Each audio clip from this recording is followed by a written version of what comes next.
welcome back to Happily Handmade.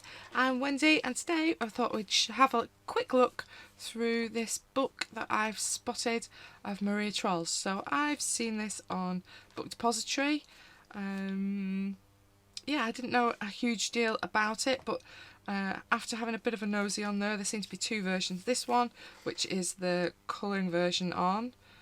And then there is also this green one, which I think has Maria's illustrations in it, but it's more of an information book because this is a collaboration between Maria Trolle and Emma V. Larsson, is it? Sorry if I pronounced that wrong.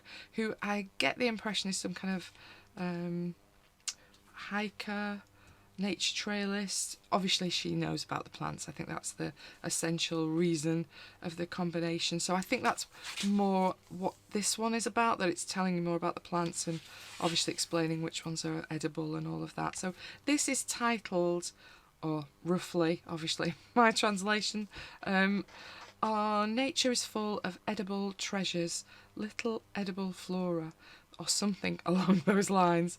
I'm sure someone will correct me in the comments. There's always someone that knows better than me. But yeah, it's quite a nice little book. So it is kind of very similar in size to my Luna.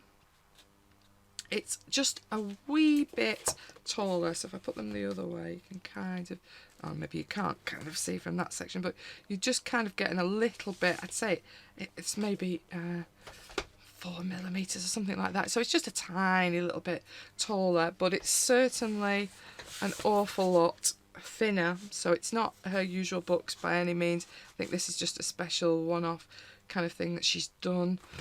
So it's much thinner book than we're used to, and it is, as you can probably already notice, a soft-bound book. It's not the usual hardback that we're used to, and it is bound in a completely different way. So it has these flip over covers, and then you have this kind of side glue bound like you kind of get in the Colourful World books, and some of the Japanese books are sometimes like that as well, but the Japanese ones tend to have stitch bind through it as well. This looks to me like it's just glue, so I think this is probably a no to any watercolour works. The paper is a lot thinner than her normal paper. It's quite smooth. I wonder whether this is deliberate so that you could use markers on it, because this whole book is one-sided, so there's no double-sided pages in this at all, and they do have quite a lot of these small little illustrations, so it'd be quite good for a kind of quick colouring book if you're that way inclined. I've only flipped through this once already, and I don't know how well you can see, but my binding, the glue binding, having opened all the pages once, it's kind of gone to this funny slant. So how long this binding will last, if you're very heavy on your books, or particularly if you put water in it, I don't honestly know how well this binding would last. I don't think it'd take me much to take this page out, particularly the first one. I have little confidence in the binding, but like I say, it's a book you can use your markers in. It's a little bit different in that obviously it's a collaboration. It's very much about the plants that I suspect you can, obviously I can't read it because it's not in my language, but the little names are all on the bottom of every page. So if you particularly enjoy looking up the plants and making sure you're going with the right colour schemes and things, this book's great for that because it has the names on every printed page. Generally you get a little character on each of these pages, but obviously it's mainly about the botanicals that are on here as well, that again are always named. But yeah, it's a pretty cute little book. You get a few pages that are quite busy like this one, but most of them I think are generally more like this, that you're looking at the individual plants that you could look up and obviously see whether they are edible. I'm not sure I'd trust myself picking mushrooms. You can make yourself quite ill, can't you, if you get it wrong, so it won't be for me. I will purely be colouring it, I think. But it's quite interesting to know about it and have a book that you could maybe do a little bit of research along those lines if you like to.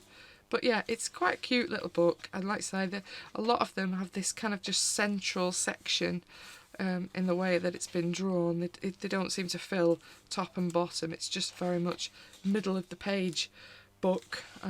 So I think it would be a lot quicker than maybe a page in one of her traditional books that I have already. So it's just a little bit different really. I think this is probably the busiest page.